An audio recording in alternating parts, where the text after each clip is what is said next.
Soon after, Sir George Cockburn came on board, attended by Mr. Byng as his secretary, for the purpose of examining Bonaparte's baggage.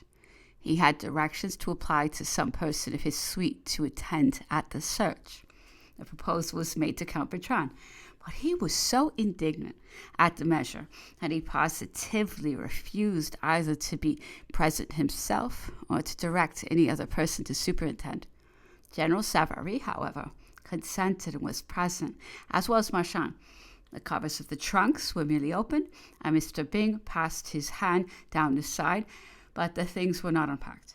Once or twice, when the door of the after cabin was open, Bonaparte expressed his obligation to Mr. Byng for the delicate manner in which he conducted the search by bowing to him. When they came to the boxes containing the money, of which there were 2, Marchand was permitted to take out such a sum as was considered necessary for paying the wages of the servants that were to be left behind, and for other contingent expenses.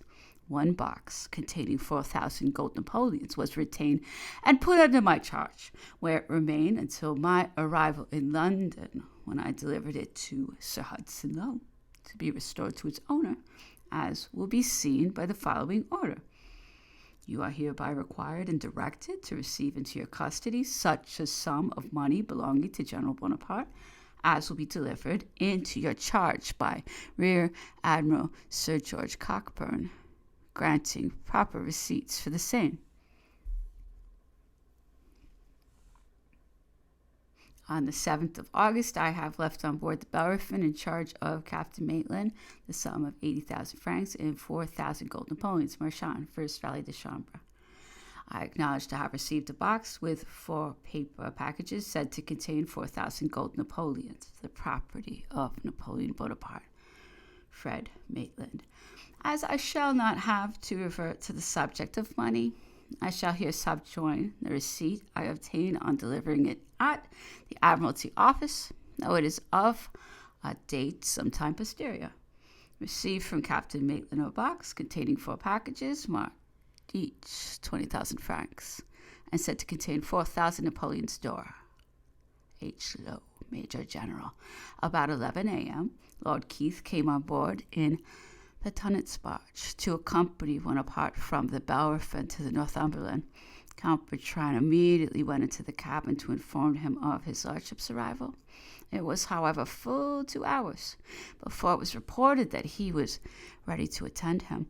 About 1 o'clock, the barge of the Admiral was prepared, a captain's guard turned out, and by Lord Keith's direction, as Napoleon crossed the quarter-deck to leave the ship, the guard presented arms, and 3 ruffles of the drum were beat, being the salute given to a general officer.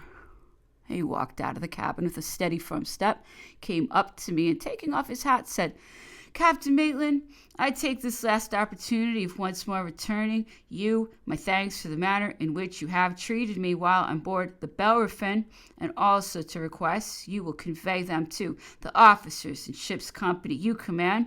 Then turning to the officers who were standing by me, he added, Gentlemen, I have requested your captain to express my gratitude to you for your attention to me and to those who have followed my fortunes.